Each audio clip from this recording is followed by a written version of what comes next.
Hi everyone. Today I want to address a few questions that came up on my Facebook page. When we discussed the topic leaky gut, we had the questions that I want to answer for you today. So, what exactly is leaky gut? That's a very good question because we talk about leaky gut all the time and we always assume that everyone knows what it is. So I'm going to explain to you today what it actually means. So leaky gut basically means you're talking about the walls of the intestines. So this is how it looks. It's like your tube, the intestines, and it has microvilli that absorb the food that goes through, and it has a mucosal lining that protects the wall so that basically it doesn't get damaged and that it keeps the integrity. Because technically the food is still outside the body. If it's in your intestines, it only enters the body when it enters the bloodstream.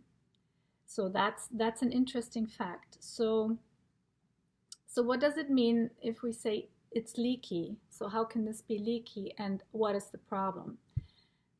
The problem is that if we compromise the integrity of this wall, this intestinal wall, then food molecules that are not completely broken down, like they should be, can enter the bloodstream.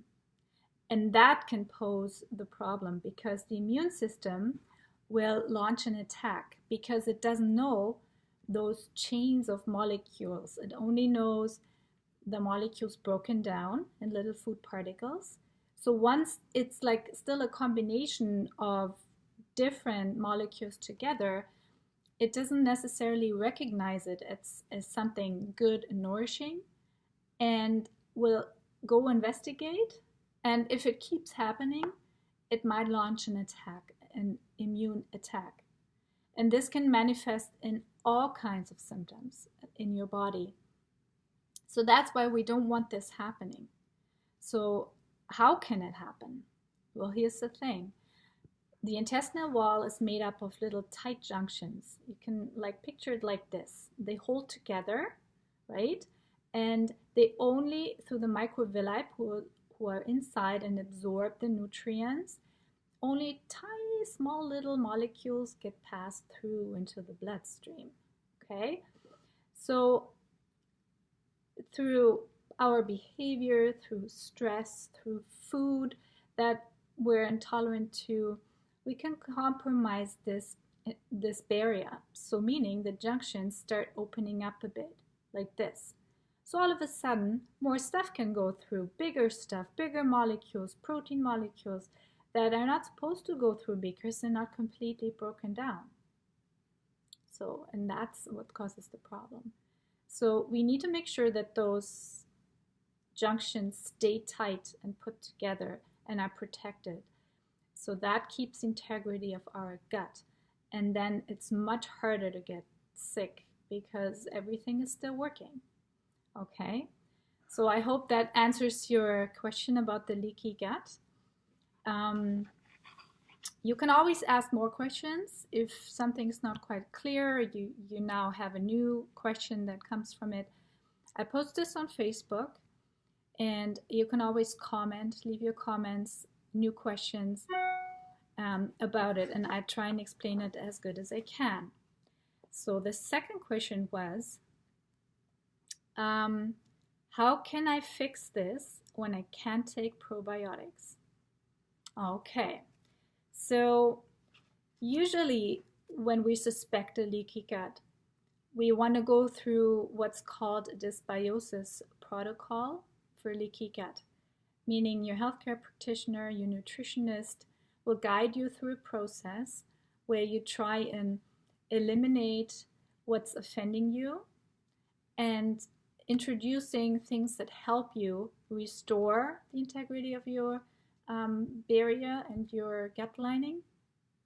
And then after everything is kind of repaired, try and reintroduce the foods again and see if you can handle them better now.